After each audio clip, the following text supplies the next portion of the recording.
ayer fue intentar justificar no solamente el sentido de la discusión, esto es, no solamente qué se está discutiendo en este momento, sino por qué se está discutiendo textos como los de Pablo, ¿no? Entonces habíamos intentado hacer no solamente teórico, sino histórico, para ver por qué es pertinente desde realidades como la latinoamericana a tematizar este problema, ¿no? O sea, el problema central es el problema de la ley. Un poco lo que decíamos, la maldición que pesa sobre la ley moderna. Porque es que con el concepto o la concepción que de ley, que de normatividad, que de juridicidad, ¿no? Y de justicia ha producido la modernidad, nosotros no vamos a salir adelante respecto a los problemas o la encrucijada histórica en la cual nos encontramos. Si queremos continuar con el conocimiento que respecto del derecho ha producido la modernidad, vamos a repetir lo mismo que ellos. Vamos a producir relaciones éticamente perversas. Y de lo que se trata, y como de lo que se trata, es de ir más allá de ese tipo de relación de dominación que ha producido la modernidad en su conjunto desde hace 5 siglos. Entonces se trata de repensar los problemas a nivel radical, ¿no? Para ir más allá de ello. En parte es producir criterios con los cuales podemos ir más allá de la racionalidad moderna occidental, en este caso, digamos, de la concepción que de ley ha producido la modernidad. Entonces, después de toda la introducción, lo que hicimos fue hacer una reflexión en torno a esta tesis de Benjamin, en la cual él dice que el materialismo histórico podrá habérselas con cualquier tipo de ideología, siempre ganará, si es que toma su servicio a la teología, ¿no? Pues él dice que, como es sabido, es hoy pequeña y fea y no debe dejarse ver en modo alguno, ¿no? Entonces, yo me tomé, la afirmación está literal, en el sentido de tiene que tomar a su servicio la teología, ¿no? Pero ustedes saben, el materialismo histórico no es un pensamiento legitimador, justificador de tal o cual tipo de dominación, sino que es la crítica, ¿no? En este caso, digamos, del capitalismo, del pensamiento burgués y del tipo de teoría que ha producido este tipo de pensamiento. Entonces, la recurrencia de la teología no es a cualquier teología. Entonces, ustedes saben, en América Latina es normal hablar ya de lo que significa no solamente la teología de la dominación, sino también de la liberación. Entonces, en primera instancia, lo decía, tiene que aliárselas con la teología de la liberación. Y ni en el tiempo de Marx ni en el tiempo de Walter Benjamin existía la teología de la liberación. De hecho, Michael Lowy o Michel Levy, dependiendo de en qué lengua solo pronuncia, él dice que las tesis e hipótesis básicas de Walter Benjamin en parte se las ha realizado en América Latina, ¿no? Entonces él dice, la teología de la liberación es esta alianza efectiva entre el materialismo histórico y la teología, y lo que da como resultado es la teología de la liberación, no una teología de la dominación, ¿no? Entonces, el materialismo histórico tendría que aliarse explícitamente con la teología de la liberación para empezar a producir grandes cambios radicales. Pero exactamente esto no se ha dado, especialmente de parte de los marxistas y a la izquierda del siglo XX, por su, digamos, ingenuo secularismo, ¿no? Porque el tipo de marxismo que nos ha llegado a nosotros es más o menos el marxismo que se desarrolló en la Unión Soviética después de la Revolución Rusa. Es un, digamos, un marxismo neopositivista, secularizante, ilustrado, ¿no? El mismo Michael Lowy, él demuestra cómo es que las tres fuentes y partes integrantes del marxismo no son solamente la filosofía clásica alemana, la economía política inglesa y la política francesa, sino que, él dice, en mi opinión, dice él, el 40% de la obra de Marx, especialmente en el Capital, es de origen romántico europeo. No solamente inglés, sino también, como se llama, francés y también alemán. alemán. El romanticismo es una reacción a el primer capitalismo inglés, donde cuando se empiezan a ver todas las consecuencias nefastas que está empezando a producir el capitalismo, entonces surge una reacción en Europa y que se le llama el movimiento de los románticos. Muchos de ellos quieren volver, por un lado, a relaciones medievales y por otro lado, otros quieren ir más atrás todavía. Entonces, desde ellos hay una crítica romántica. Romántica que aquí quiere decir culturalista al capitalismo, ¿no? Y bueno, desde la perspectiva de Lenin y compañías, lejano para adelante, como no conocen toda esta discusión, entonces piensan que el romanticismo no tiene que ver con la obra de Marx, ¿no? Especialmente en, ¿cómo se llaman? Los Grundrisse, Marx desarrolla o se apropia de muchas ideas de la crítica que los románticos hacen al capitalismo. Pues no por casualidad en América Latina el marxismo no llega, digamos, en forma de leninismo, comunismo, sino llega en forma de anarquismo. Y el anarquismo es un intento de recuperación de la cultura, y en parte lo que intentó hacer Mariátegui es justamente eso, es una recuperación de la cultura, y ahí, desde esa perspectiva, ver cómo es que uno se puede apropiar del marxismo, ¿no? Entonces, como nuestro marxismo, nuestra izquierda era más o menos neopositivista, por decirlo, o sea, cientificista, secularizante, con los prejuicios de la modernidad, entonces descuidó no solamente la beta cultural contenida en otros pueblos, sino también la beta teológica, como teología crítica. Descuidó esa dimensión y bueno, ya sabemos las consecuencias en las cuales estemos llegando. Entonces, habíamos dicho ayer que todo el mundo coincide en que el enano que está debajo de la mesa es Pablo. Todos coinciden absolutamente. Badiou, Taubes, Agamben, el propio Zizek también tiene, ¿cómo se llama?, textos sobre Pablo, ¿no? Él habla de un comunismo materialista cristiano, mesiánico, etcétera, etcétera. Y, bueno, también Dussel y Hinckelammer. Yo todavía tengo mis dudas de que sea Pablo, ¿no? Pero vamos a partir del hecho de que es Pablo, porque hay cualquier cantidad de evidencia como para poder decir que es Pablo, ¿no? De hecho, Agamben muestra bastante evidencia a propósito de las cartas, la correspondencia entre Gerson Scholem, uno de los amigos íntimos de Walter Benjamin, y Walter Benjamin, en la cual Scholem afirmaba que Pablo era un ejemplo, uno de los ejemplos más notables del misticismo revolucionario judío.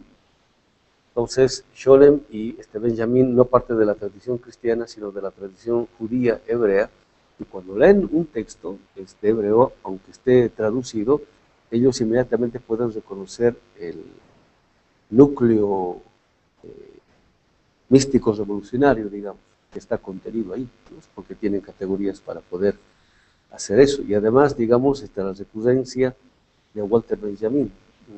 Walter Benjamin era de los que había desarrollado esta técnica de la literatura a la que le llamaban el arte de citar sin comillas. Entonces, eran muy, muy sugerentes. Y cuando hablan del enano como vestido a la turca, ¿no? Y es enano y un poco jorobado, entonces dicen, está hablando de Pablo, ¿no? De Pablo de Tarso, porque Pablo de Tarso tenía problemas al andar, un poco rengueaba, por decir, ¿no? Y era de Tarsis, ¿no? O Tarso, y lo que hoy es Turquía, ¿no? Entonces era turco, por decir, se le dan vestido a la turca, entonces Pablo no era un tipo alto, no sino que es más o menos chaparro y rengueada, entonces dicen que ellos llegan a la conclusión de que Walter Benjamin se estaba refiriendo a Pablo, ¿no? Pero en la tradición cristiana Pablo se ha utilizado para desarrollar el pensamiento más conservador en la perspectiva de la teología de la dominación. Entonces el problema era, es de una nueva lectura, ¿no? No solamente como un pensamiento, en este caso teológico, profundamente revolucionario, o crítico o liberador, se lo ha convertido exactamente lo contrario, sino cómo es que ahora podemos, como dice Marx, poner de pie a este tipo de tematización, a este tipo de reflexión, a este tipo de producción teórica en el caso filosófico. Entonces esto implica una nueva relectura, que es un poco lo que están haciendo gente como, en parte Agamben, pero también Dussel y Hinkelhammer, ¿no? Volver a los grandes clásicos, pero no desde la perspectiva del pensamiento moderno. Digamos que se ha apropiado de todo eso para darle la vuelta en la perspectiva de los intereses. Sino ahora, ¿cómo es que podemos rescatar el núcleo crítico revolucionario, contenido en estas obras? Es un poco, digamos, lo que pasó con Marx, ¿no? El socialismo, comunismo soviético utilizó Marx para autojustificarse a sí mismo, ¿no? Y en parte lo convirtió en un pensamiento conservador. Entonces, por eso estamos operando otra lectura de Marx para ir más allá de ese tipo de lectura. Por eso, al final, el marxismo, digamos, en la década del 80, la famosa crisis del pensamiento marxista deviene en cuasi caricatura, ¿no? Al final se lo toma como profetismo, como decía Lucio Coletti, ¿no? No tiene nada que ver con ciencia, con la ciencia, es cualquier cosa, ¿no? Menos ciencia. Pensamiento profético, por decir, ¿no? Muy bien intencionado, pero que tenga que ver explícitamente con lo que sea pensamiento científico, ¿no? Siempre el punto, el problema es, cuando hablamos de pensamiento científico, ¿qué tipo de concepción de ciencia estamos presuponiendo? Eso quiere decir, ¿no? Y Marx tenía otro tipo de concepción de lo que sea la ciencia, totalmente distinto al tipo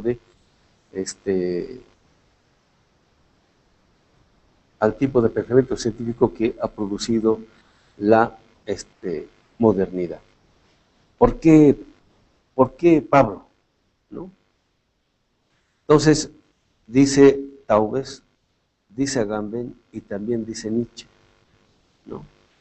Que Walter Benjamin no solamente era un gran conocedor de este tipo de fuentes, sino también de la obra de Nietzsche, ¿no?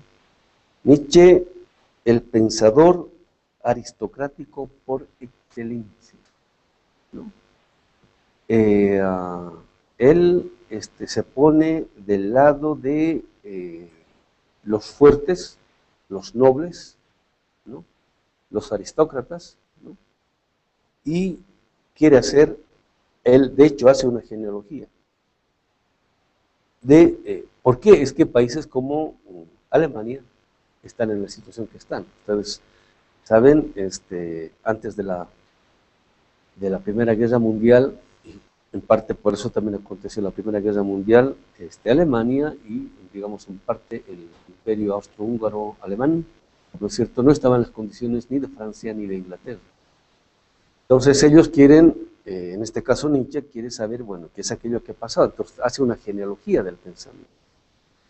Y de pronto descubre cómo es que se ha estado desarrollando una ideología que parte desde la perspectiva de los débiles, de los oprimidos, de los toscos, de los sucios, que son, en primera instancia, durante la guerra campesina liderada por Tomás Münzer, eran los campesinos y los pobres en general, y en el tiempo de Marx son los obreros, ¿no? Es decir, son los toscos, los sucios, los torpes, los ignorantes, los débiles, ¿no? Los que creen en Dios. Eso. Entonces se pone a hacer una genealogía y él llega a la conclusión de que la raíz de todo ese tipo de pensamiento, al cual le llama de la inversión de los valores, en última instancia radica en Pablo, ¿no? Y es el sentido de su obra El Anticristo. Dice Hinkelhammer, en realidad no es un anticristo, sino que es un antipablo, ¿no? Entonces, Nietzsche se pone como el anticristo, o sea, el que va a destronar ese tipo de pensamiento y ideología, ¿no? Y desarrollo el pensamiento en ese sentido. Pero el problema no es tanto, ¿cómo se llama?, destruir la imagen y figura de Cristo, sino las implicaciones de ese tipo de pensamiento para los pobres, y por qué es que hace aparecer a los pobres por excelencia. Entonces dice Hinckelhammer, a propósito del análisis que hacen Taubes, el propio Agamben, ¿no?, y él mismo, ¿no? Nietzsche se siente el pensador aristocrático por excelencia. Y porque se siente el pensador aristocrático por excelencia, se siente demasiado por encima de los movimientos en contra de los cuales quiere reaccionar los anarquistas y los marxistas, ¿no? Y digamos, en concreto no son los marxistas, sino que son los obreros, ¿no?, y el pueblo que asume las banderas del marxismo, ¿no? Y los anarquistas, los que están en contra no solamente del orden que está empezando a imponer el capitalismo, sino en contra de la forma de vida de los nobles, ¿no? Y en última instancia, digamos, en contra de todo tipo de normatividad y o legalidad. Para su sentido de limpieza, pues hay que limpiar a este tipo de gente, ¿no? Son los anarquistas y los marxistas, o sea, los pobres, demasiado sucios, y así lo dice literal, los sucios, ¿no? Y en parte es cierto, ¿no?, que los pobres, bueno, sean sucios, ¿no es cierto?, son como los aristócratas, etcétera, etcétera. Nietzsche considera a Pablo como el pensador de la negación de la aristocracia. En cambio, Benjamin, ¿no?, piensa a Pablo como la figura, el canon o la prefiguración del materialismo histórico que inspira estos movimientos, ¿no?, en el sentido de que Benjamin ve a la obra de Pablo, ¿no?, a la argumentación de Pablo, como un antecedente en el ámbito de la argumentación crítica de lo que posteriormente Marx y el marxismo van a desarrollar. Por eso ve una compatibilidad, ¿no?, y una complementariedad que juntos se volverían algo así como una dinamita. El marxismo por su cuenta, la teología crítica por su cuenta, no, ¿no? La teología necesita de la economía, ¿no? Es un poco lo que hace, lo que la filosofía, digo, la teología de la liberación descubre, ¿no? Antes de constituirse en teología de la liberación, cuando ellos descubren que el problema empieza con el pan, ¿no?, y se dan cuenta que el problema empieza en la economía, o sea, por el estómago, por la producción y distribución de la vida, entonces se ponen a estudiar economía, ¿no? Pero no es estudiar economía burguesa, por decir, sino una economía que cuestione la producción sistemática del hambre. Entonces, por eso es que se vinculan con la economía en términos de economía crítica de la economía burguesa, o sea, el marxismo, no Marx y el marxismo. Entonces, cuando la teología se apropia de Marx, deviene, ¿cómo se llama?, crítica, liberadora, etcétera. Pero no acontece lo mismo cuando el marxismo no se apropia de esta teología crítica.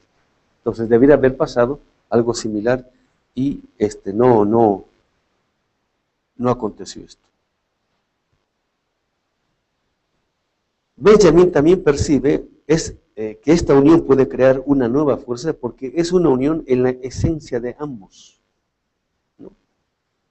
Y dice Hinckelhammer que ni Taubes, ni Agamben, ni Badiou, ¿no?, no dan cuenta de esta coincidencia que establece Walter Benjamin, ¿no?, entre Nietzsche y Pablo, ¿no?, que es, digamos, algo así como la negación de lo uno respecto del otro. Walter Benjamin, quiere promover la discusión en torno de Pablo como la constelación que hoy puede movilizar. Nietzsche, quien percibe exactamente lo mismo, en sentido contrario, lo quiere enfrentar para destruir. Se trata de una raíz que Nietzsche quiere extirpar y que Benjamin quiere activar. Entonces, Nietzsche es el primer gran ideólogo de la modernidad que desarrolla la idea de quién es el culpable para que no haya desarrollo y o progreso, ¿no? Por eso, este primer, ¿cómo se llama?, tipo de pensamiento, ¿no? No le echa la culpa directamente al marxismo, ¿no? El marxismo es una consecuencia de eso, ¿no? Sino que, y por eso es un ataque que va directamente a la raíz. La raíz está en Pablo, ¿no? Entonces, destruimos Pablo, destruimos todo, ¿no? Y Nietzsche, perdón, Benjamin se da exactamente cuenta de lo contrario. Hay que rescatar Pablo. Rescatamos Pablo, potenciamos todo, ¿no? Ahora, el problema, ¿por qué? Entonces dice Hinckelhammer, es cierto que existe una presencia de la obra y reflexión de Pablo en Marx. Cuando yo leí esto en 2010, dije, ¿qué? Marx Paulino, así sería, ¿no? Entonces, como Hinckelhammer conoce muy bien la obra de Marx, ¿no? Digamos, ha ido a la obra como fuente primera, no ha ido Marx a través de lectores o interpretaciones o doctrinas, no, ha ido directamente a la obra. Tiene un marco categorial como para poder trabajar directamente la obra, ¿no? Entonces, Hinckelhammer descubre que en Marx no solamente hay una crítica similar a la que hace Pablo, sino que Marx en parte desarrolla la crítica que Pablo le hace a la ley, ¿no? Entonces, bueno, primero hay que aclarar qué tipo de crítica Pablo le hace a la ley. Es lo que vamos a desarrollar de modo más extenso mañana, ¿no? Ahora estamos intentando llegar a esto. Pablo, esta es una nueva lectura, he estado exponiendo en algunos otros lugares, ¿no? Es una discusión que ni siquiera ha llegado al ámbito actual, contemporáneo de la teología crítica, ¿no? O sea, todavía no se ha hecho una digestión del tema, del problema, en parte es novedoso, ¿no? En la carta a los romanos, Pablo hace una crítica a tres conceptos de ley, ¿no? Uno se da cuenta en el libro, en la carta, el libro de Agamben se llama El tiempo que resta. Es un libro publicado por Editorial Trota. Al final está todo el texto de Pablo en griego, directamente y con una posible traducción, ¿no? Entonces, en esa traducción, las tres concepciones de ley aparecen solamente como ley. Por eso un lector que no sabe va confundiendo todo. Porque por un lado dice la ley santa, pero por otro lado está la maldición de la ley, pero por otro lado entonces uno no entiende, ¿no? Cuando uno va al original, puede hacer la distinción que en parte la hace Hinckelhammer. Bueno, yo ya me había metido al tema, los productos de una discusión, te llegamos un poco a la aclaración y aquí ya lo incluye Hinckelhammer. No es lo mismo la Torah. La Torah es, digamos, la palabra de Dios, que en la tradición cristiana se conoce como el Pentateuco, los cinco primeros libros de la Biblia, el Génesis, el Éxodo, el Levítico, el Números y Deuteronomio, ¿no? En la tradición cristiana se conoce como el Pentateuco. En la tradición judía o hebrea se conoce como la Torah, ¿no? Y la Torah es la palabra de Dios. No es lo mismo, bueno, y a la Torah en el Nuevo Testamento lo traducen como ley, ¿no? Bueno, no es lo mismo la Torah que el modo como la tradición judía del tiempo de Yeshua ben Yosef o de Jesucristo interpreta la ley, a la cual también se llama ley judía, a la cual yo me voy a referir en términos de legalismo, para distinguir, ¿no? Pero en la Biblia aparece como ley, ¿no?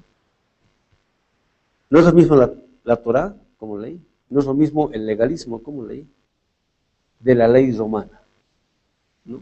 Entonces son tres concepciones de ley, ¿no?, que discute Pablo en la carta a los judíos romanos, ¿no?, que viven en Roma, que son creyentes del Mesías, ¿no?, y que no saben qué hacer entre la ley que les han legado la tradición, que es el modo como interpretan y deducen en el tiempo del Mesías, ¿no?, cómo es que aplican la ley dada por Dios, en este caso la Torá, ¿no?, y las nuevas leyes o la nueva interpretación que está dando el Mesías. Hay un conflicto ahí, pero ellos viven en Roma a su vez.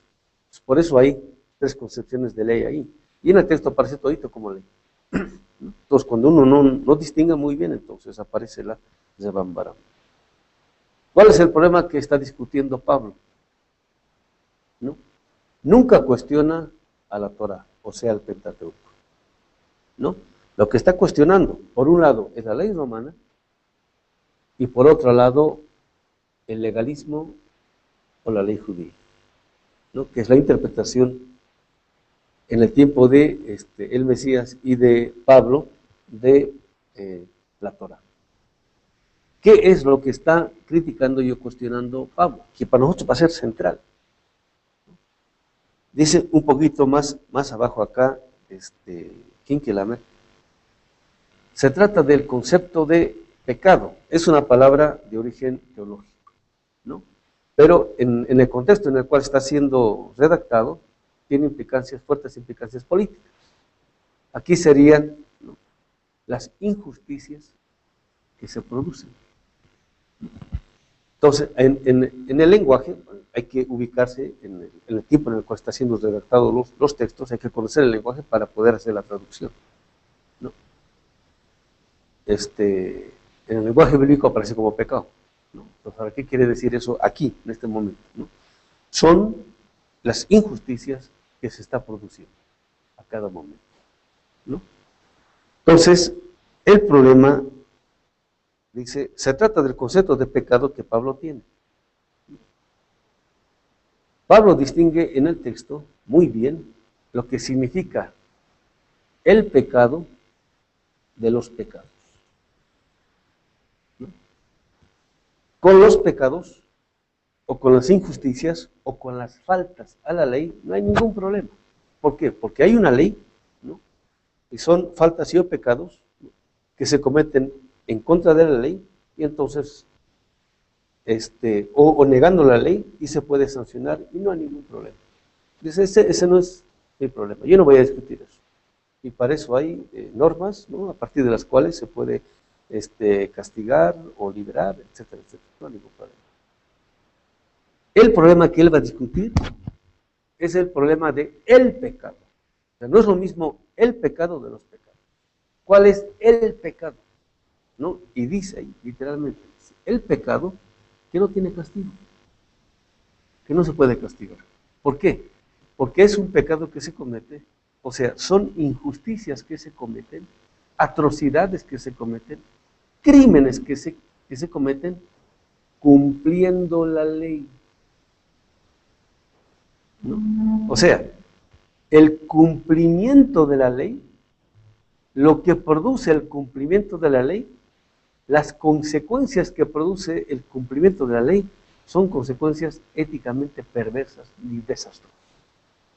Y en eso consiste, por un lado, la ley judía, o sea, la interpretación de la Torá, el legalismo de la ley judía y la ley romana. Entonces, está mostrando cómo es que la ley de Dios, o la ley divina, el judaísmo de su tiempo, por el helenismo y en relación con Roma, se ha pervertido. Tal es así que ahora, cumpliendo con las leyes, se puede cometer los pecados más atroces. Y en el caso de Roma, eso es obvio. Los romanos han producido sus leyes para justificarse a los poderosos y poder seguir oprimiendo no solamente al pueblo, sino también a miles y hasta millones de esclavos. Tienen leyes para eso, ¿no es cierto?, para ampararse los romanos como imperio. ¿Qué quiere decir? Que Roma, después de constituirse en república, para constituirse en imperio, tiene que producir leyes con las cuales ampararse legalmente como un imperio despótico. En cumplimiento de sus leyes, puede invadir, como se llama, aniquilar, destruir y hacer lo que ha hecho, lo que hace el mundo moderno de hoy y lo que va a seguir haciendo. No por casualidad, los abogados, ¿no es cierto?, estudian no solamente derecho moderno, sino también derecho romano. Es más, nuestras repúblicas, nuestros países, ¿no es cierto?, en el momento de su constitución, toman como ejemplo a Roma, ¿no es cierto?, se constituyen como repúblicas conforme a la imagen de Roma, porque todos quieren devenir en imperio. Antes de ser imperio, primero hay que ser república, ¿no? Entonces, toman muchos elementos legales de la forma como Roma, como república, se ha constituido, para devenir al final en imperio. Eso es un poco lo que ha pasado explícitamente con Inglaterra, que han estudiado profundamente a Roma. Son grandes estudiosos de Roma, ¿no? Históricamente, ¿no?, quienes han desarrollado mejor el conocimiento de los romanos son los ingleses. Y por eso los libros, ¿no?, las obras de teatro y las películas históricas acerca de las Romas de ese tiempo, las mejores son de los ingleses. Entonces, los romanos quisieron dominar, hicieron todo lo posible por dominar y someter a Inglaterra, ¿no? Y digamos, de la mitad de Inglaterra para abajo, de la mitad de Escocia para abajo, sí pudieron lograrlo, pero de la mitad para arriba nunca pudieron lograrlo. Tuvieron ese conflicto. Pero entonces el conflicto al final, ellos se apropian de Roma. Y al final quieren ser como Roma y se constituyen como Roma en imperio. Han subjetivado eso, ¿no? Entonces, y todo eso lo hacen legalmente. Lo mismo pasa con Francia y ahora con Estados Unidos, ¿no?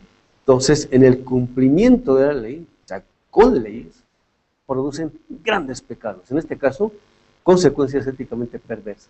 A eso le llama Pablo el pecado. Ese es el pecado. Y por eso es que quien cumple las leyes, ¿no?, dicen, hasta ahorita voy a amarlas, ¿es cierto?,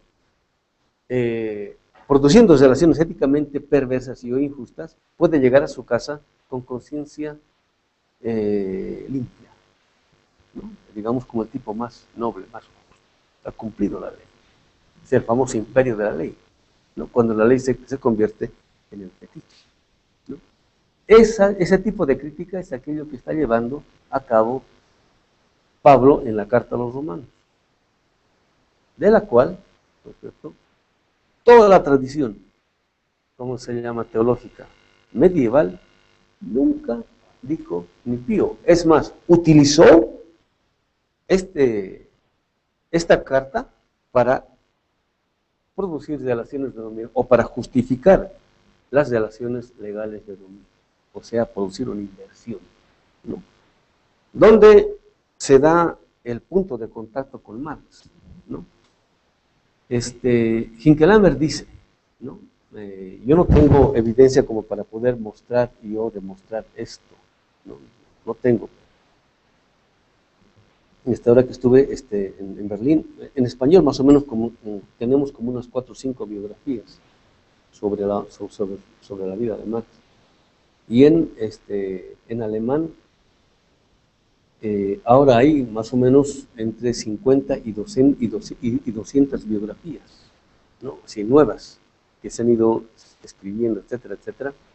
Muchas de ellas son tesis doctorales, así muy, muy voluminosas, donde están haciendo una reconstrucción prácticamente de toda la vida de Marx.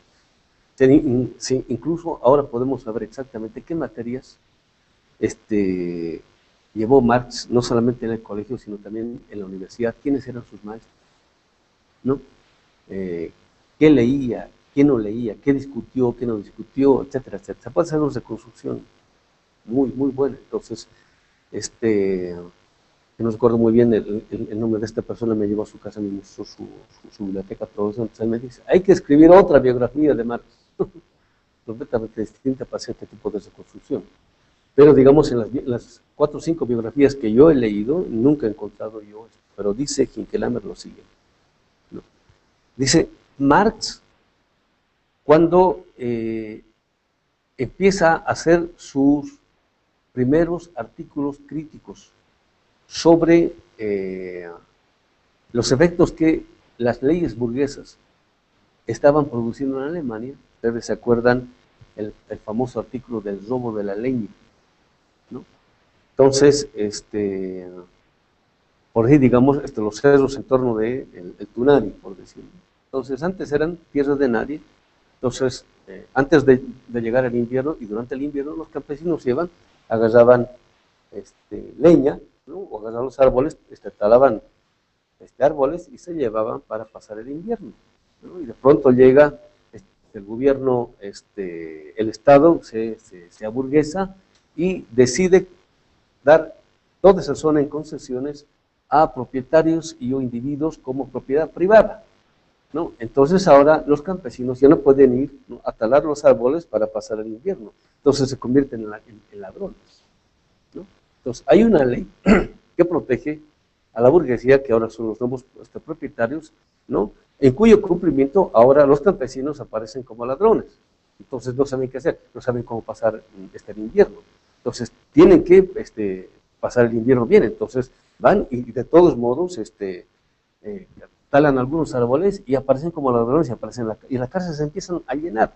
Entonces, es el primer artículo, digamos, en el cual Marx empieza a tematizar el problema. Entonces dice Hinckelhammer, ¿no?, Marx empieza a hacer una crítica de la ley del código burgués, que aparece como civil, en el cual ahora lo protegido es la propiedad privada burguesa, ¿no?, en cuya ley el pueblo aparece completamente desprotegido, ¿no? Y en el intento de querer reproducir la vida, ahora el campesino aparece como el oprimido, el negado y el condenado. Es decir, la aplicación de la ley empieza a producir, digamos, no solamente muchos excluidos, ¿no?, sino en este caso empieza a producir cualquier cantidad de muertos durante el invierno, porque no tienen cómo calentarse durante el invierno. Entonces empieza a hacer la crítica de esta ley. ¿Cómo es que en el cumplimiento de esta ley, el efecto, las consecuencias es la muerte de los que no tienen acceso a poder comprarse ahora un poco de leña, ¿no? Entonces dice, para hacer este tipo de crítica, dice Hinckelhammer, Marx se apropia de la reflexión paulina. Pues yo no tengo evidencia para eso, ¿no? Pero él dice eso, ¿no? Y cómo se llama, bueno, en mis seminarios que estoy dando ahora sobre el Capital, sí se puede ver, ¿no?, el modo como es que la estructura, y también lo dice Hinckelhammer, ¿no?, esta crítica que está empezando a desarrollar el joven Marx como crítica a la ley del Código Civil y burgués alemán, ¿no?, la lleva a las leyes que está empezando a producir el capitalismo, ¿no? Entonces el capitalismo es un poco lo que decía, ¿no?, el día de ayer. Para poder desarrollarse necesita producir su propio concepto de normatividad, juridicidad, legalidad, justicia, etc. De lo contrario, no va a haber ninguna instancia que lo ampare legalmente, ¿no? Entonces, el desarrollo del capitalismo promueve a su vez el desarrollo del derecho burgués, ¿no?, que aparece en términos de derecho moderno, ¿no? Entonces, esta legalidad, la legalidad moderna, ampara, ¿no es cierto?, al desarrollo del capitalista, del capital, de la economía clásica, burguesa, liberal, clásica, neoclásica, neoliberal, etcétera, etcétera. Y en la medida en que ella se desarrolla, tiene que desarrollar paralelamente todo este otro concepto de normatividad. Cuando Marx, la crítica del código o de la ley del Código Civil pasa a la crítica de las leyes que imprime y o desarrolla el mercado, que es un poco lo que hace en el Capital, se puede ver esto claramente, ¿no? Se puede ver muy bien eso. Y es un poco lo que ahora hablamos tanto del modelo neoliberal, ¿no? Si por un lado, el modelo neoliberal está produciendo la miseria que hemos empezado a ver desde la década del, ¿cómo se llama?, 80 en adelante. Pero por otro lado, ella está amparada legalmente, que desarrolla su propia normatividad. Entonces, la crítica que Pablo le hace a la ley romana y judía, Marx le hace a las leyes que promueve y produce no solamente el capitalismo, sino también el derecho moderno. ¿Sí se entiende? Porque ellas, en el cumplimiento de la ley, es un poco lo que pasa con el empresario, ¿no? Digamos, el capitalista, ¿no? Esto se ve claramente en los Estados Unidos. Hay una ley que establece, está sancionada, ¿no?, cuánto es que debe ganar el obrero, ¿no? Entonces antes era $5 la hora, 5.75, han ido subiendo, 6.50, ahora son $7, ¿no? Está establecido. En algunos estados llega a 7.50, $10 la hora, etcétera, etcétera. Está establecido bien cuánto tiene que ganar el obrero. Pero nunca está establecido cuánto tiene que ganar el empresario, digo el rico. No está establecido eso, legalmente. Entonces el rico puede ganar, ¿no? Entonces, el empresario, ¿no?, invierte capital, ¿no es cierto? Hace un estudio de costos, ¿no es cierto? Cuánto necesita invertir, ¿no es cierto? Y, bueno, por ley dice que al obrero, por su tiempo de trabajo, le tiene que pagar hora, vamos a poner $7. Le paga todo eso y tranquilo puede ir a su casa, he cumplido con las leyes. Y las leyes dicen eso. La consecuencia de eso es que él, o sea, el empresario, ¿no es cierto?, el dueño del capital, deviene siempre rico. Y el pobre, siempre pobre o más pobre, ¿no? Y en el cumplimiento de la ley.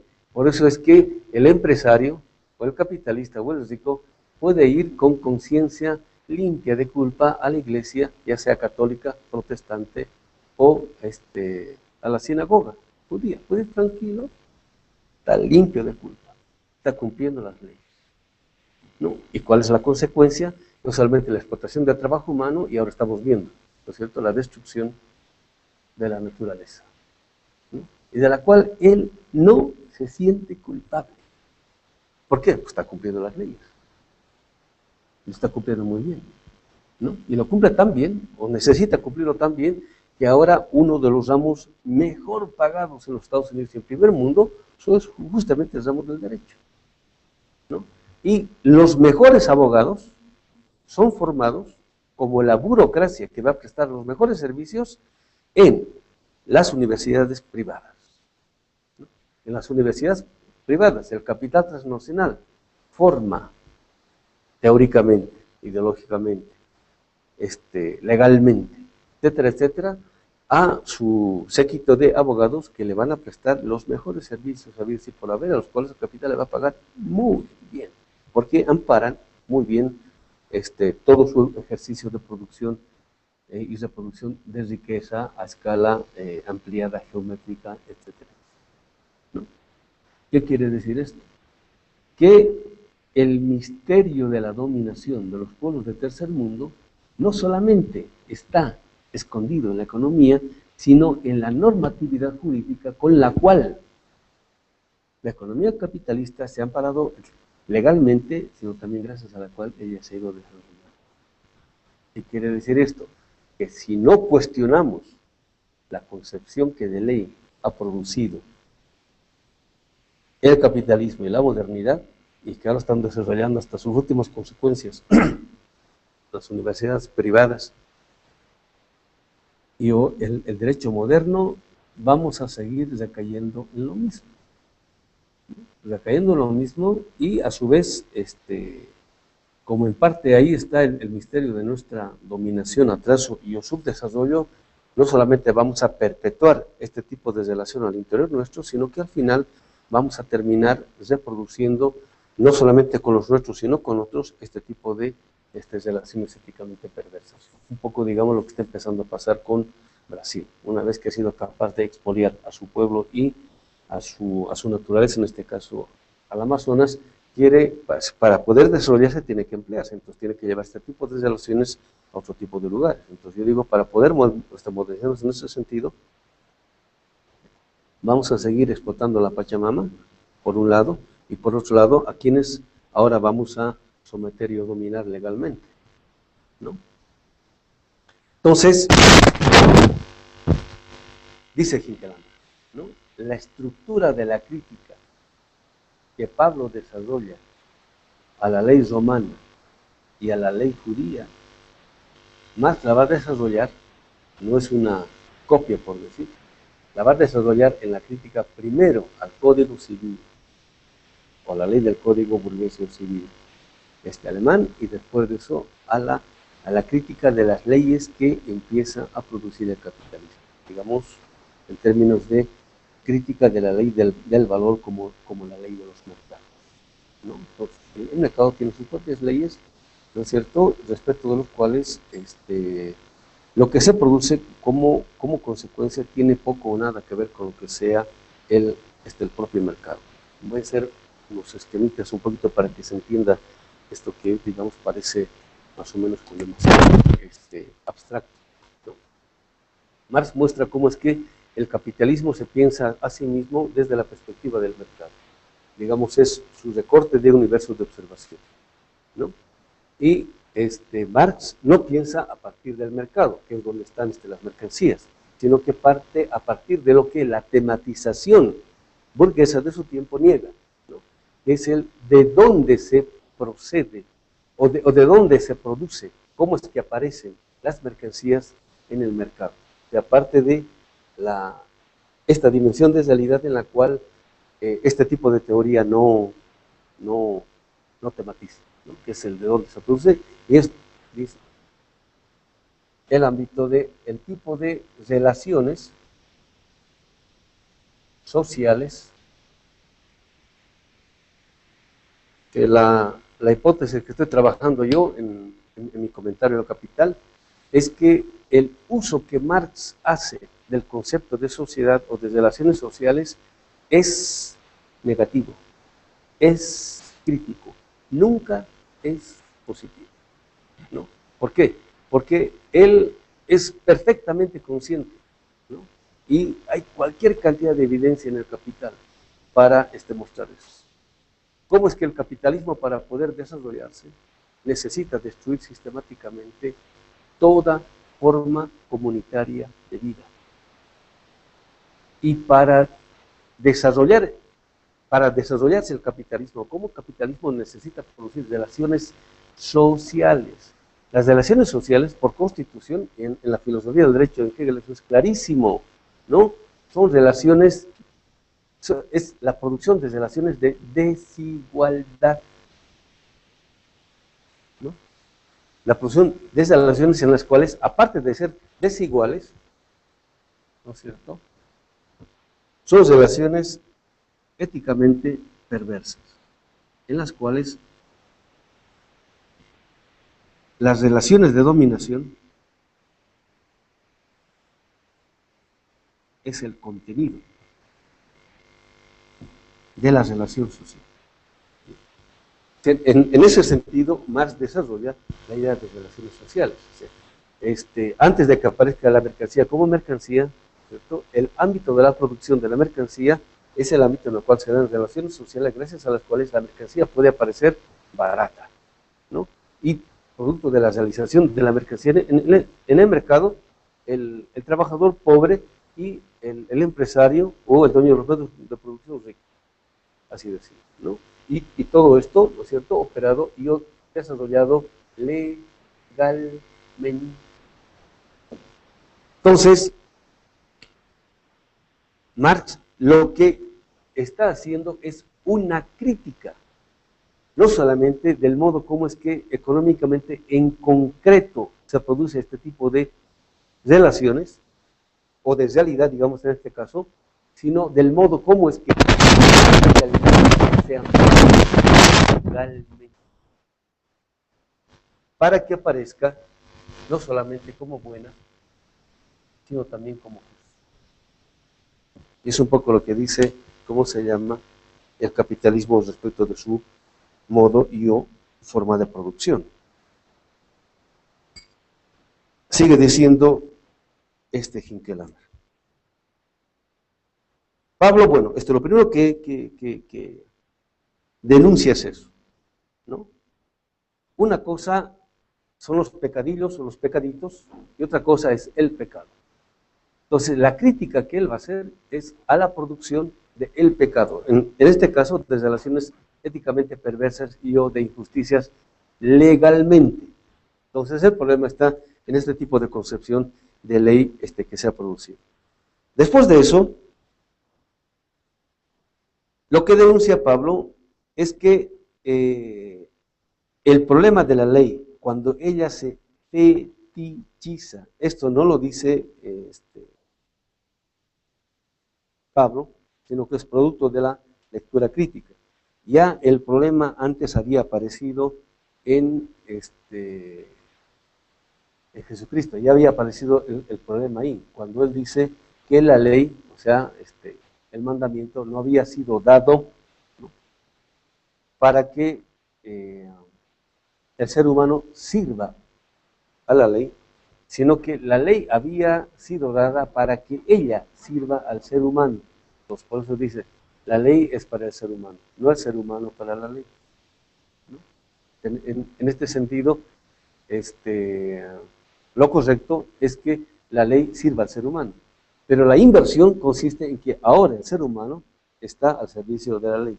En eso consiste la inversión, y eso se le llama el fetichismo, en el sentido de que ahora a quien hay que rendirle cuentas es a la ley, ¿no? Y es la idea de la ley como el imperio de la ley, o sea, por sobre la ley no hay nada, ¿no es cierto? Y frente a lo cual, digamos, no hay forma de poner en suspensión la ley, etcétera, etcétera. Pablo denuncia la ley en cuanto se considera el cumplimiento de la ley como justicia, ¿no? ¿Qué quiere decir esto? Y esta es, digamos, la inversión del concepto de justicia que produce de la modernidad. Hasta antes de Pablo, la justicia era material. ¿Qué quiere decir la justicia era material? La justicia era el resultado o el producto de haberle hecho justicia al huérfano, a la viuda, al pobre y al extranjero, ¿no? El cumplimiento de las satisfacciones del negado, del excluido, del condenado, ¿no es cierto? El cumplimiento de esas necesidades y o satisfacciones devenía en una acción justa, ¿no? Cuando aparece el Imperio Romano o la concepción romana de ley, ¿no?, ahora justicia está relacionada con el cumplimiento de la ley. Quien cumple la ley, ahora no solamente es justo, sino que produce relación de justicia. El problema es cuando esta ley, ¿no es cierto?, se ha fetichizado. ¿Qué quiere decir? Se ha fetichizado, quiere decir, ha puesto al ser humano por debajo de ella. Cuando ha puesto al ser humano por debajo de ella, entonces ahora, cumpliendo las leyes, se puede no solamente consolidar este tipo de realidad, sino ahora aparecer el ser humano, ¿no es cierto?, al servicio de este nuevo, ahora sí se le dice, fetiche. Ante ahora todo el mundo tiene que inclinarse, ¿no?, incluyendo el ser humano. Y si en este tipo de relación tiene que ser eliminado, pues un poquito lo que decía más o menos Kant, ¿no es cierto?, que triunfe la ley aunque parezca la humanidad. Bueno, él se refería a la verdad, pero digamos era más o menos el sentido, ¿no? Quien considera la justicia como el resultado del cumplimiento de la ley, ahora produce la injusticia, ¿no? Entonces, un poco lo que pasa con el primer mundo. Desarrollan todo legalmente, ¿no? Y el resultado es la injusticia, no solamente en tercer mundo, sino también la agresión respecto de la naturaleza. En este caso, es la Pachamama. La ley, al ser considerada su cumplimiento como instrumento de la justicia, se transforma exactamente en su contrario. Ahora la ley es el instrumento de la injusticia, pero eso lo hace en nombre de la justicia, ¿no? Según las palabras de Pablo, siendo ley de Dios, se transforma ahora en ley del pecado. Entonces, Pablo hace la siguiente distinción, ¿no? Que va a permanecer inclusive hasta en Marcos. Una cosa es, lo voy a poner aquí, la ley de Dios, que sería la ley que produce relaciones éticas de justicia, y otra es la ley del mundo. ¿No? La ley del mundo, aquí el mundo, aparece como las relaciones de dominio que ha sido capaz de poner y o de imponer una forma de vida. Primero los griegos, después de eso los romanos. Posteriormente los ingleses, ¿no es cierto? Ahora los norteamericanos y en general este primer mundo, ¿no? Entonces, la ley del mundo es la ley de aquellos que en el cumplimiento de la ley producen relaciones éticamente perversas. Esa sería la ley del mundo, o sea, de un sistema de dominio. En este caso, digamos, de la totalidad o de la totalidad occidental o de la modernidad, mejor, ¿no? Como totalidad de dominio. Lo voy a poner así, de dominio. Por eso, digamos, en la crítica que estamos haciendo de la modernidad en términos de teoría de subjetividad, la idea que estamos desarrollando es que la modernidad lo que desarrolla es la pretensión de dominio, la subjetividad como dominadora. Entonces, la inversión consiste en que, siendo de Dios, digamos, ley que intenta producir relaciones éticas de justicia, se transforma en ley de pecado, esto es, en ley que produce sistemáticamente la injusticia, ¿no? Ahora, el crimen se comete cumpliendo las leyes, ¿no? Y quienes, en el cumplimiento de la ley producen crímenes, ahora son los inocentes, ¿no? Y quienes estamos en contra de esta ley, ahora somos los culpables, ¿no? Es justamente la inversión de este tipo de relación y o realidad. Entonces dice Hinkelhammer, este mismo fenómeno aparece en el análisis de Marx y lo llama el fetiche o el fetichismo. Entonces ayer estaba hablando yo de la teoría del fetichismo, ¿no? Entonces uno de los fetiches de la modernidad es el concepto de ley. El imperio de la ley, la legalidad moderna, ante la cual todos se inclinan ante este nuevo fetiche, ¿no? Hasta nuestro gobierno, ¿no? Todos quieren hacer con leyes y no nos damos cuenta que cuando hacemos o queremos producir relaciones políticas y o económicas o sociales con este tipo de ley, el resultado son relaciones éticamente perversas. Entonces, por eso el problema es no negar a la ley, sino cuestionar esta concepción de ley. Ese es el problema, ¿no? Ahorita vamos a ver cómo es que en el joven Marx aparece este problema fuerte, porque es la discusión con los anarquistas, especialmente con Bakunin. Al principio son cuates de Marx y Bakunin. Después de eso, por cuestiones ideológicas, teóricas, se pelean. Y al final, digamos, se vienen como enemigos más o menos acérrimos.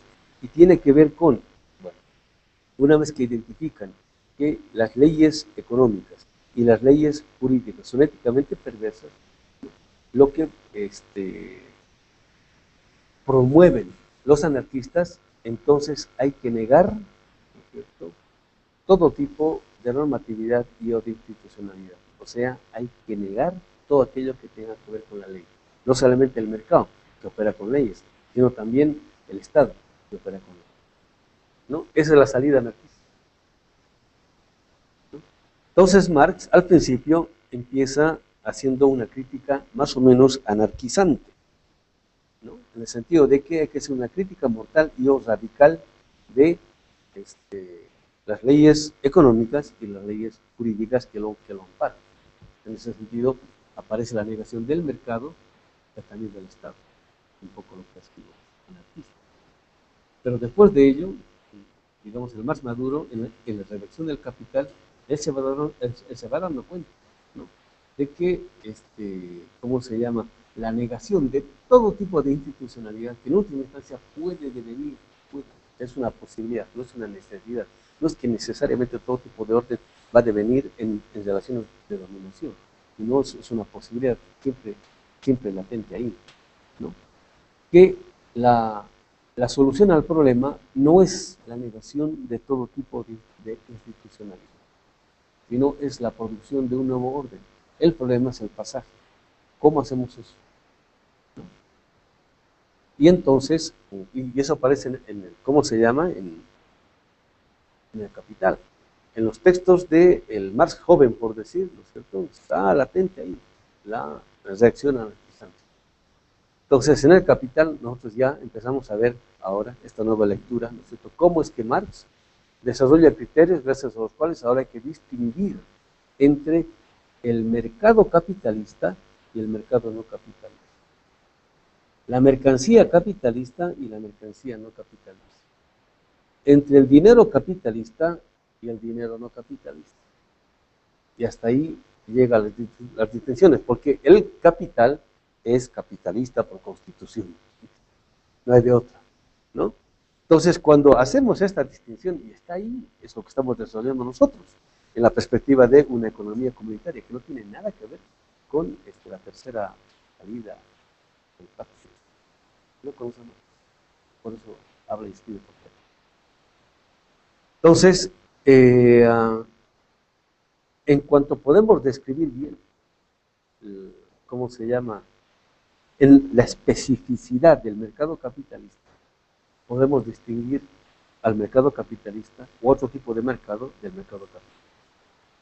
Pues si no conocemos bien, entonces, o hay que suprimir completamente el mercado, que es lo que pasó en el socialismo real,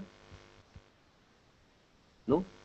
O volvemos a recaer en lo mismo, que es un poco lo que empezó a pasar en la década del 60 en Polonia, Yugoslavia, Checoslovaquia, ¿no? Cuando ellos, ¿no es cierto?, quieren seguir desarrollándose, y para seguir desarrollándose ya no les basta tener relaciones económicas con la Unión Soviética, sino que quieren abrirse hacia a la economía con países capitalistas, porque están produciendo excedentes, ¿no?, que la Unión Soviética ya no les puede comprar, porque ya no necesita, ¿no? Y ellos tienen necesidades y pueden seguir produciendo. Entonces,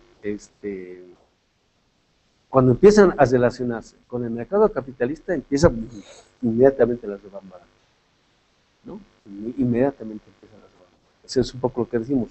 No es nomás comprarse una mercancía capitalista, ¿no?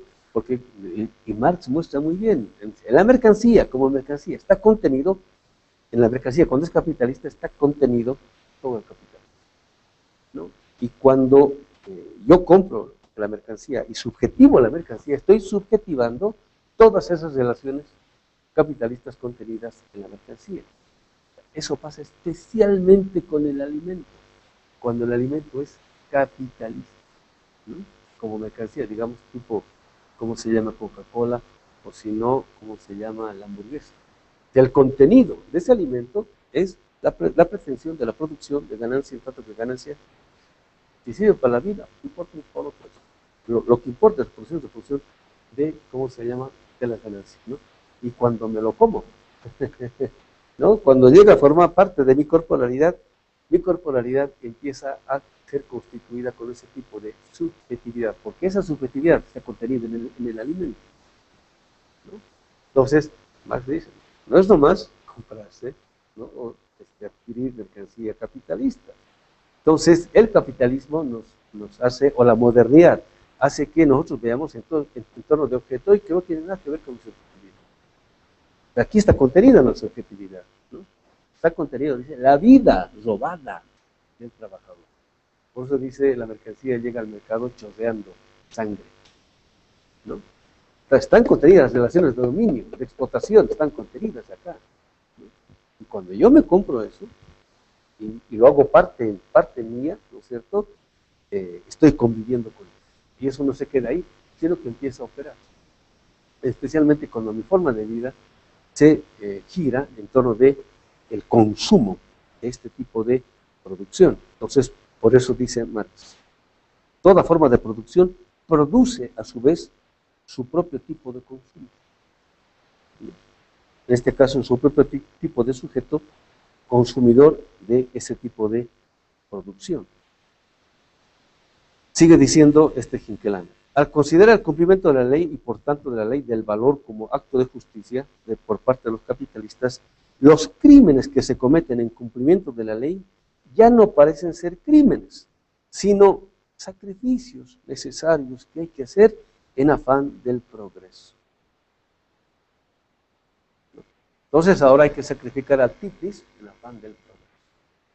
Es parte de esa lógica.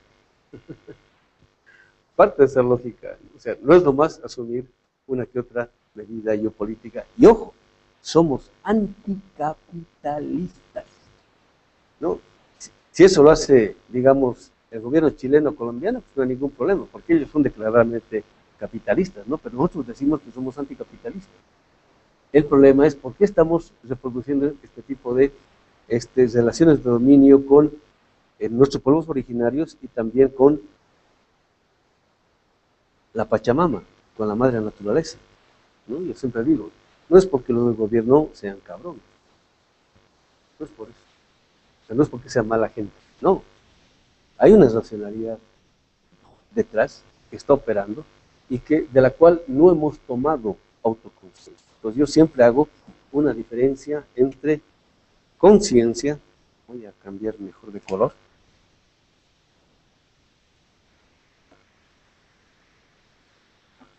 la diferencia entre conciencia y autoconciencia.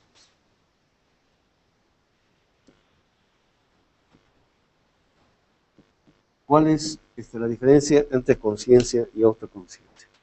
La relación presupuesta en la conciencia es la relación sujeto-objeto y la relación presupuesta en la toma de autoconciencia es la relación sujeto-sujeto. ¿Qué quiere decir esto? Cuando estoy en el ámbito de lo que sea la conciencia, ¿no? Como estoy en relación sujeto-objeto, el sujeto siempre se percata, siempre percibe, y el problema está ahí afuera, ¿no? Es relación sujeto-objeto.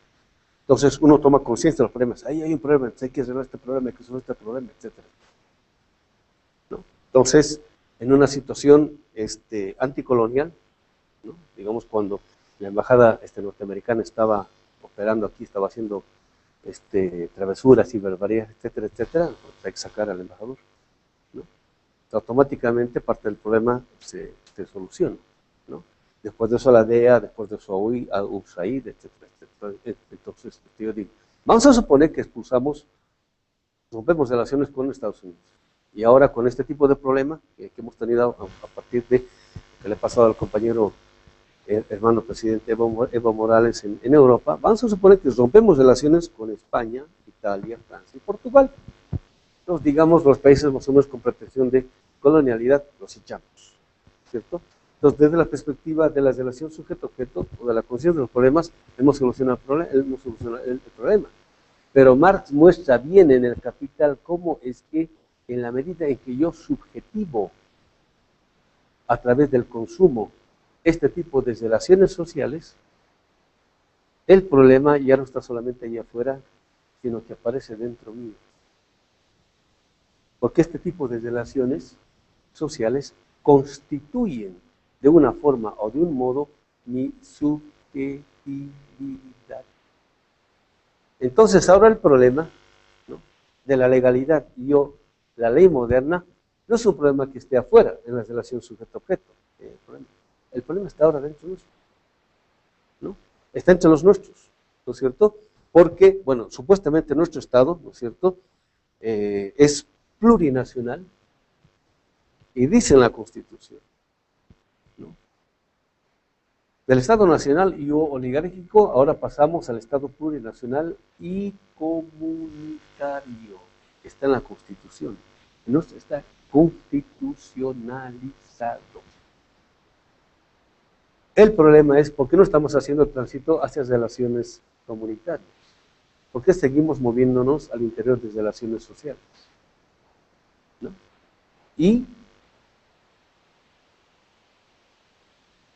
pueblos o comunidades con conciencia comunitaria o que tienen una forma de vida distinta de la forma de vida que ha producido el capitalismo como relación social, en este caso con conciencia comunitaria, se siguen llamando movimientos sociales, como si tuviesen conciencia social en sentido, teniendo un antecedente comunitario y o subjetividad comunitaria, ¿no?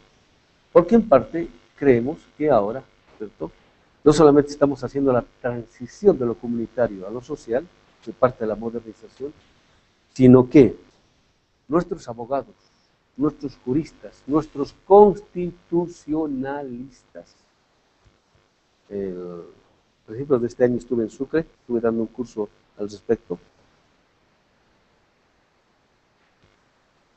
Tribunal Constitucional, ¿no es cierto?, siguen desarrollando legalmente y políticamente, normativamente, nuestras relaciones con la concepción que de ley ha producido la modernidad.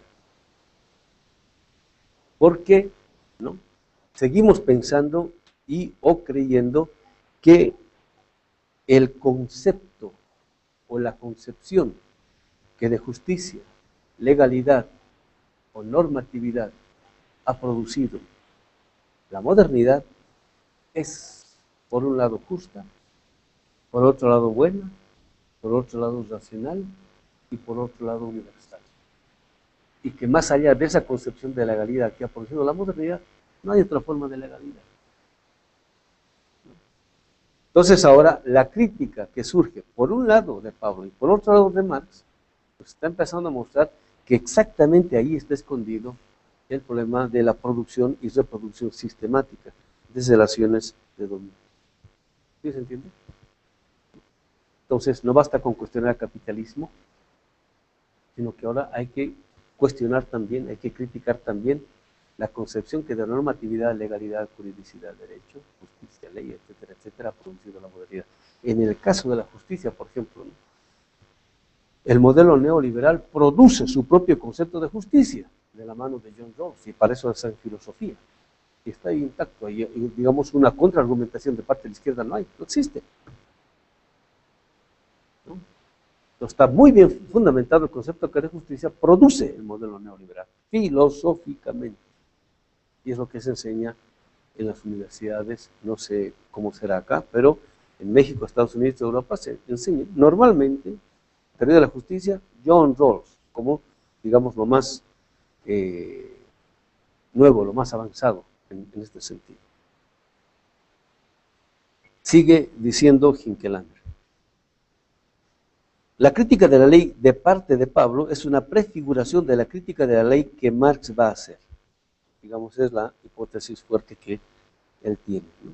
Es una prefiguración en el sentido de que es un antecedente, en el sentido de que es una imagen, ¿no es cierto?, es una configuración más o menos espectral a partir de la cual se puede desarrollar esto. Dice, por eso Marx no hace una copia, sino un desarrollo. Marx hace un desarrollo. Pero la raíz, dice literalmente, está en Pablo. Entonces, yo no tengo evidencia como para poder mostrar, no he llegado a eso todavía, para mostrar cómo es que Marx hace eso, ¿no? Hinckelander dice eso, que digamos es su hipótesis fuerte. pero en el Capital eso se puede ver bien. Sin embargo, hay una gran diferencia entre la posición de Pablo y la posición de Marx. Y esto tiene que ver con el modo como es que aparece el problema. El marxismo busca la solución en tanto abolición, tanto de la ley como marco legal del mercado, y también como la abolición del mercado y a su vez como abolición del Estado, que sería la posición anarquizante que decía hace un rato.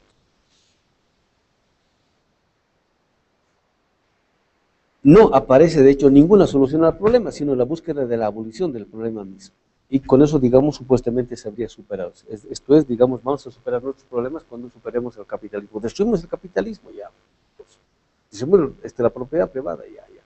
Pero el Marx Maduro no dice eso, ¿no? Entonces, por decir, digamos, ¿no?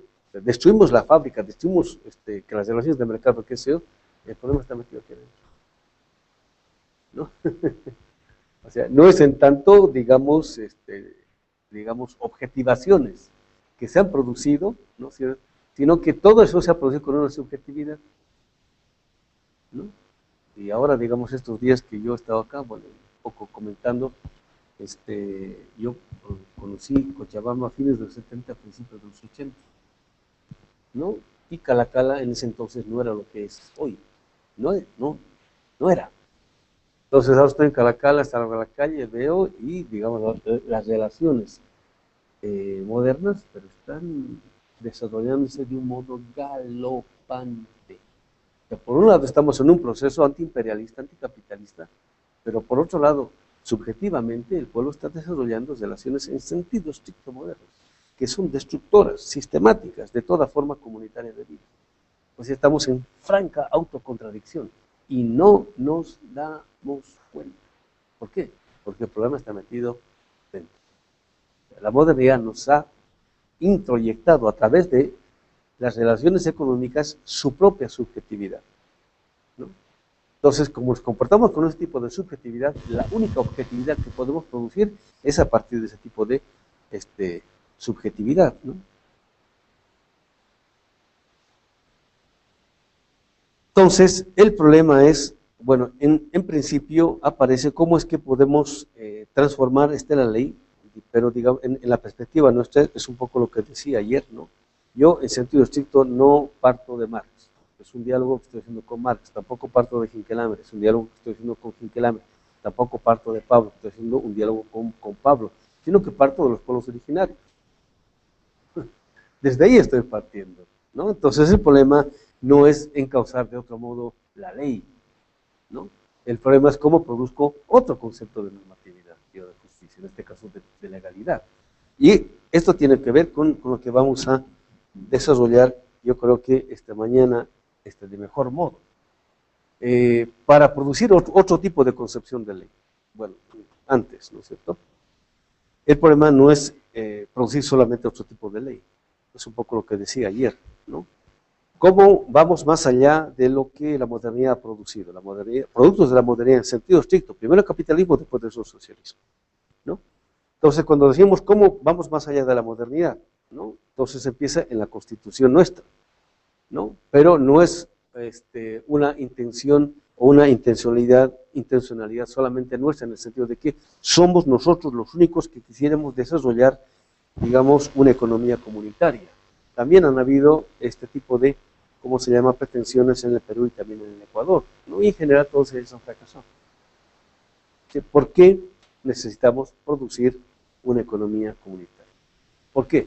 Porque el problema siempre empieza por la producción y exportación de la vida, o sea, por la satisfacción del estómago, o sea, por el pan, ¿no? Es la producción, ¿no? ¿Cómo se llama en alemán? Economía, ciencia económica, ¿no? Se escribe Wirtschaftswissenschaft, ¿no? Se traduce literalmente como ciencia de los negocios. Y Marx es perfectamente consciente de eso. En la modernidad, la economía se vuelve ciencia de los negocios, ¿no? Antes de que aparezca la modernidad, la economía tiene que ver con la producción y reproducción de la vida, no de unos cuantos, sino de todos, ¿no? En ese sentido es oikonomos, oikonomía, ¿no? Entonces, y ahora sabemos que la única forma que tenemos de poder desarrollar otra forma de economía, o sea, otra forma de producción y distribución de la vida, en términos de economía comunitaria, es desarrollando paralelamente el marco legal que haga posible esa forma de producción económica, que haga factible, ese es el problema, que la haga aparecer no solamente como legal, sino como justa. Este es el problema. Entonces ahora el criterio de la justicia no puede estar solamente en la ley, entonces tiene que aparecer directamente, explícitamente la relación entre ella y la producción y reproducción de la vida de todos en términos de economía, ¿no? Entonces, ese es el problema. Entonces, ahora el problema es, ¿de dónde voy a partir o cómo es que voy a producir esta otra concepción de ley? ¿No? Tiene que ver un poquito con la concepción que de ciencia ha producido Marx. Esta mañana voy a intentar desarrollar esto. Pero digamos así en cortito, ¿no? La respuesta obvia es que tenemos que partir de la forma de vida que han producido nuestros pueblos originarios, ¿no? Digamos lo que inmediatamente podemos ver. Porque la modernidad, la concepción de ley, justicia, normatividad, y que ha producido la modernidad, ha partido, ¿no es cierto?, a partir de su propia forma de vida y o a partir de su propio mundo de la vida, ¿no?, de su cultura, su propia historia, tradición. Entonces, la economía, la ciencia, etcétera, etcétera, es una formalización de esa forma de vida. Entonces, en nuestro caso, cuando nosotros decimos hay que partir de los pueblos originarios, digamos, es una abstracción, ¿no? Es, digamos, bastante ambiguo, ¿no? ¿Qué quiere decir partir de los pueblos originarios? No solamente de la forma como es que en concreto han producido una forma de vida, sino de las concepciones que están presupuestas relativas a lo que sea la vida, a lo que sea la naturaleza, etcétera, etcétera, presupuestas en esta forma de producción que los pueblos originarios han, ¿cómo se llama?, producido, ¿no?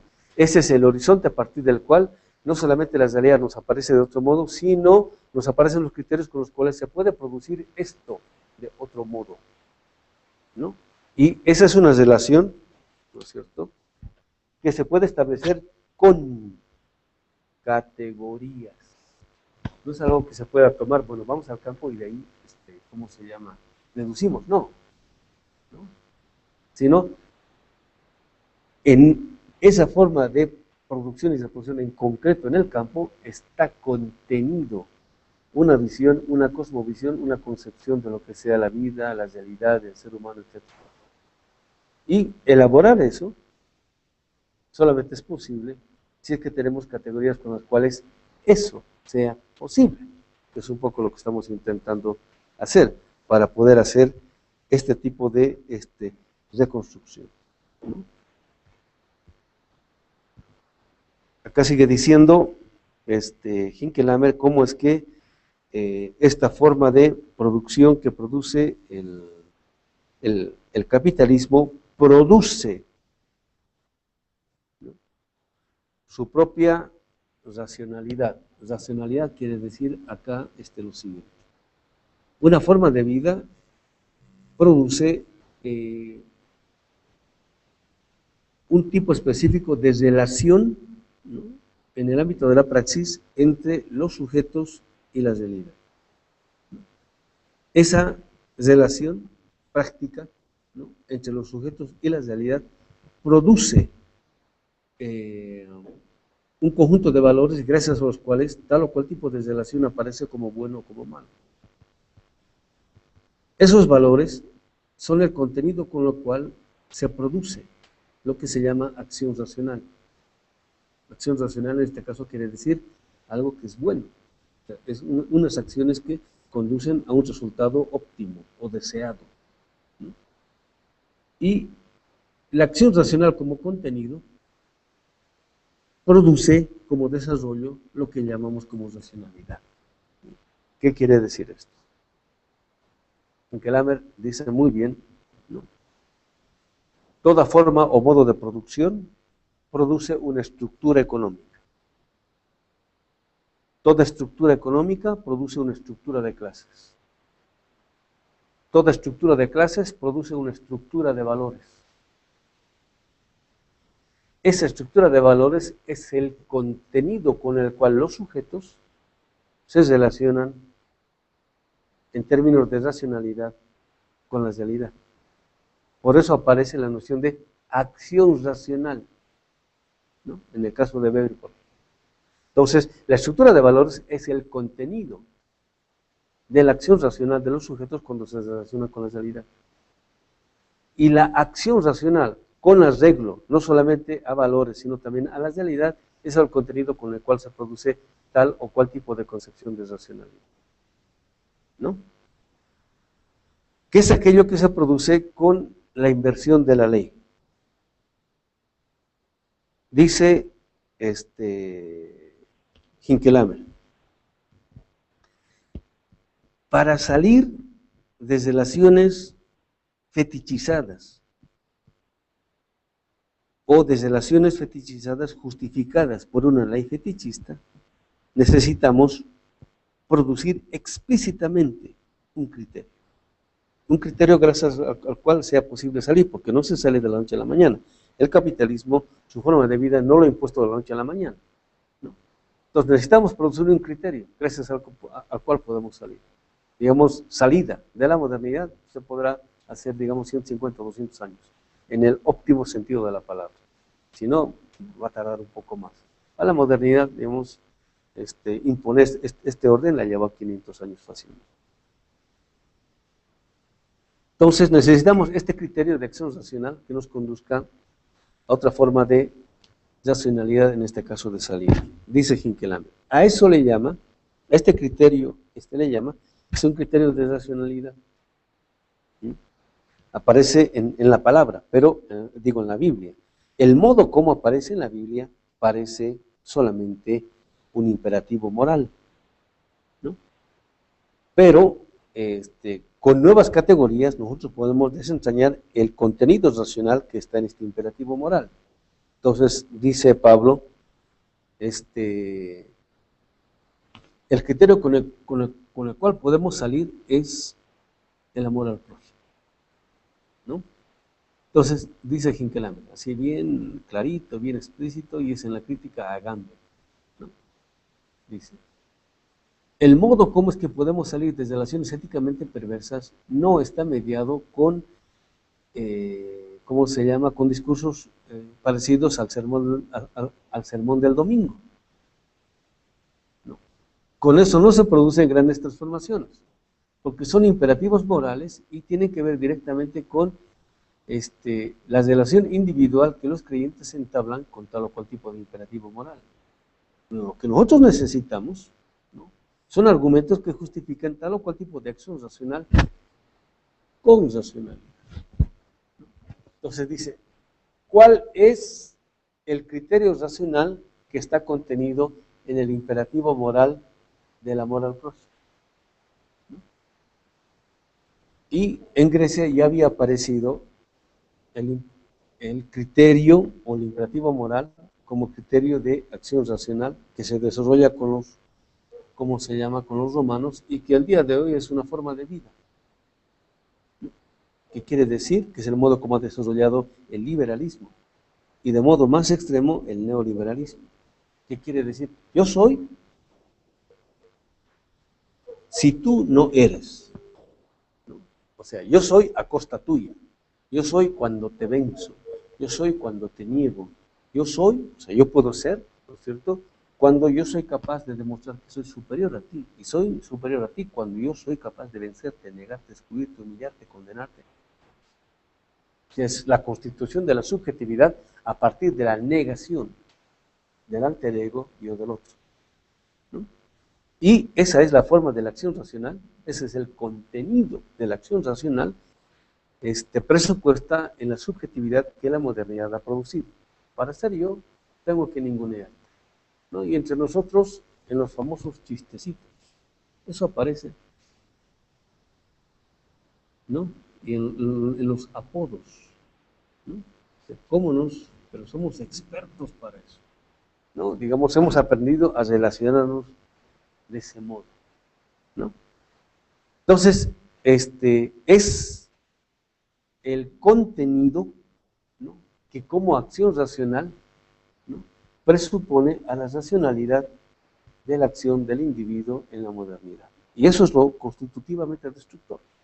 Para ser yo tengo que negar, ¿no?, digamos, la relación sujeto-objeto constitutivamente de dominio que la modernidad ha producido hoy. Entonces dice, frente a eso, ¿no?, lo que propone Pablo es aquello que en parte está contenido en lo nuestro. Por eso es la posibilidad del diálogo. Es el amor al prójimo, ¿no? Aparece como imperativo moral. Pero ¿cuál es el núcleo racional que está presupuesto ahí? El núcleo racional presupuesto ahí es el que yo soy si tú eres, ¿no? Esto es, yo no puedo ser a costa de la negación tuya. Yo solamente puedo ser si es que yo me preocupo porque tú también seas. Porque si tú eres, yo voy a poder ser, ¿no? Entonces, a partir de la relación sujeto-objeto, que la modernidad ha desarrollado por excelencia, la modernidad o primer mundo se constituye a sí mismo en los sujetos y nos constituyen a nosotros en los objetos. Pero paralelamente a ello, la modernidad se constituye a sí misma o a los sujetos de la modernidad, incluyéndonos a nosotros, ¿no? Nos constituimos en sujetos y a la naturaleza la constituimos en objetos. Por eso podemos hacer, después de la historia, una reconstrucción, pequeña reconstrucción de la historia de la ciencia, ¿no es cierto? El capitalismo necesitó que la ciencia natural constituya a la naturaleza en objeto para que la economía la pueda convertir en mercancía. Si no la habría constituido a la naturaleza en objeto, habría sido imposible convertirla a la naturaleza en mercancía, ¿no? Pero para convertirla en mercancía la tiene que convertir en objeto primero. En la medida en que la convierte en objeto, ¿no es cierto?, se convierte en objeto de dominio y o de dominación. Y esa idea de la modernidad, propia de la modernidad, no solamente empieza con la modernidad, sino que llega intacta inclusive hasta, bueno, ahora podríamos decir, compañero, hermano Che Guevara. ¿Se acuerdan de la última carta que le escribió él a sus hijos antes de morir? Acuérdense de estudiar para dominar a la naturaleza, ¿no? La pretensión de la modernidad es, hay que dominar a la naturaleza, ella es objeto, ¿no? Y lo que está contenido en los pueblos originarios, no, ella es sujeto. Y la concepción que afirma que ella es objeto, ¿no es cierto?, es, digamos, la causante en última instancia de la destrucción de la naturaleza como madre, ¿no? El problema es que ella es la condición de posibilidad de nuestra vida. Que si desaparece la naturaleza, desaparece la vida humana, ¿no? Ahora, eso es algo que hay que ir aclarando todavía. Digamos, aparece ahorita, digamos, como un lema. No aparece, digamos, como una argumentación ya desarrollada. Eso es lo que hay que desarrollar. Y eso aparece, digamos, de modo autocontradictorio en presidentes que están metidos en un proceso como el nuestro, como el presidente Correa, ¿no?, que hace poquito en una entrevista, ¿no?, le dicen, bueno, a ver, esto de la Pachamama, el respeto a la naturaleza, ¿no? Entonces dice, bueno, en última instancia, ¿no?, si no hay más que comer y hay el último cóndor, ¿no?, y yo estoy enfrente del último cóndor, para vivir, pero voy a tener que comer al cóndor, ¿no? No hay de otra, no lo voy a tener que... Planteado así es no haber entendido el problema, ¿no? Y él está a favor de la suma causa, ¿no? Están pensando en Ecuador de mejor modo que nosotros, porque el presidente Correa está haciendo una fuerte inversión en torno de la educación, de la investigación, etcétera, etcétera. Aquí todavía el compañero hermano Evo no se da cuenta todavía de que eso es tan fundamental para nuestro proceso, ¿no? Están ahí desarrollando este tipo de ideas del vivir bien en torno de la suma causa, pero todavía llegan ese tipo de autocontradicción. Así está mal planteado el problema. Entonces, ¿cómo replanteamos el problema de tal modo que pueda parecer con sentido? Primero para nosotros, Porque nosotros hablamos del vivir bien y demás, y no sabemos bien de qué estamos hablando todavía. Y no estoy hablando de los intelectuales, estoy hablando del pueblo. Digamos que el pueblo es quien está impulsando ese tipo de reflexiones. O sea, mucho más y o mucho menos de este, los intelectuales. Entonces, el criterio, ¿no es cierto?, que avanza Pablo, y va a pasar algo similar con Marx. Por eso, y eso aparece desde las 11ª tesis sobre Feuerbach. Porque el problema de la objetividad, o sea, la producción de una nueva realidad, atraviesa por la producción de una nueva subjetividad. Y eso Marx lo tiene bien claro. Pero eso es algo que los marxistas no lo tienen claro. Ahora, ¿por qué no lo tienen claro los marxistas? Y si eso no lo tengo claro, y luego el capital, el problema no me aparece, pero está bien planteado en el capital. ¿Cómo es que puedo producir otro tipo de subjetividad con la cual pueda producir otro tipo de objetividad? Yo me voy a detener aquí un ratito porque me han pedido un tiempito para hacer algunas preguntas que me van a servir para orientar la exposición de mañana, porque nos quedan todavía 10 minutos, ¿no ven? 10 minutos. Entonces, ¿por qué no pasamos a hacer algunas preguntas de tal modo que ellas me puedan servir para orientar la exposición de mañana, para que esto no aparezca como un monólogo, ¿no? Entonces ahora ustedes tienen la palabra. Preguntas.